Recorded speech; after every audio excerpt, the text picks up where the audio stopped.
কি কথা আপুনি কৈছে? আপুনি কথা শুনাৰ উত্তৰ নাই। প্ৰত্যেকটো প্ৰশ্নত আমি ৰাইজক ক'বলৈ দিয়া নে কিয় জানে? বিশৃংখল সৃষ্টি হ'ব। ৰাইজৰ প্ৰচণ্ড খং আছে, সেইকাৰণে আমি 5জন মানুহ আগফালে ৰৈ আছো। উপলুঙা কৰি ভেঙুচালি কৰি কথা নক'ব। ৰাইজক যদি ক'বলৈ দিওঁ এটা প্ৰশ্ন উত্তৰ আপুনি দিব নোৱাৰে, হয় নে নহয়? এতিয়া কাৰেণ্ট কিয় কাটিছে তেওঁ উত্তৰটো চবচমে ৰাস্তা পদূলি বেয়া। তাৰমানে কাৰেণ্টটো বাছত যাব নে কি মেজিকত যাব নে পইচা চেমেনত যাব? প্ৰশ্ন যদি উত্তৰ নিদিব। বিধায়কৰ কাৰোবাৰ সূত্ৰলিপি হয়, এনেকুৱা দালাল অফিচাৰ থাকিলে ইয়াত ৰাইজৰ সমস্যা সমাধান নহয়। আপোনাৰ এটিটিউড মই অথনিৰ পৰা চাই আছো। কথাখিনি সমস্যাখিনি কওক, 10খন বিল আপোনাক দেখুৱাই দিব। আপুনি কৈছে সৰু পথাৰ সমস্যা নাই, সৰু পথাৰ সমস্যা হয় নে নহয়? আপুনি কওক এইখিনি সৰু পথাৰ নহয়।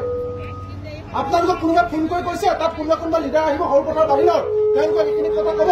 সৰু পথাৰৰ মানুহৰ বিল, সৰু পথাৰৰ মানুহৰ কথা ক'বলৈ দিয়া নাই বিশৃংখল হ'বৰ কাৰণে। সমস্যা সমাধান লাগে দাদা। মই অসমীয়া মানুহ এজন আপোনাক দাদা হিচাপে কৈছো, সমস্যা সমাধান লাগে। ৰেডিমেড প্ৰশ্ন উত্তৰ নিদিব, এইখিনি প্ৰশ্ন উত্তৰ দিব।